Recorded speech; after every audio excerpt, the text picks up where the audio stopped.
இல்ல எத்தனை பேர் நீங்க ஒருத்தவங்க கிட்ட இருந்து அதிகமா தெரியாம காசு வாங்கிட்டு அதை ரிட்டர்ன் பண்ணிக்கோங்க. அந்த மாரிதான் ஒருத்தர் பண்ணி அமெரிக்கால ஒரு முன்னாள் ஜனாதிபதியா ஆனாரு. அவங்கதான் Abraham Lincoln. 30 days challenge of Thirukkural story part 7. இன்னைக்கு நான் சொல்ல போற திருக்குறள் என்னன்னா, ஒழுக்கம் உடைமை குடிமை இழுக்கம் இழிந்த பிறப்பாய் விடும்.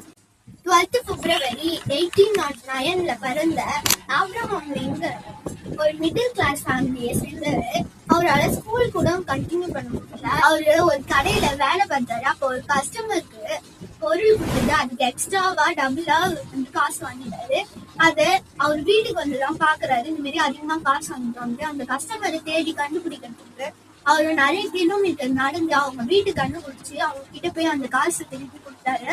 அதனாலதான் அங்க இருந்த மக்கள்லாம் அவரை ஹானஸ்ட்லி கூப்பிடுறாங்க. The moral of the story is அவருடைய நல்ல ஒழுக்கம் தான் அவரை சாதாரண மனுஷன்ல இருந்து ஒரு பிரசிடென்ட் ஆக உதவி.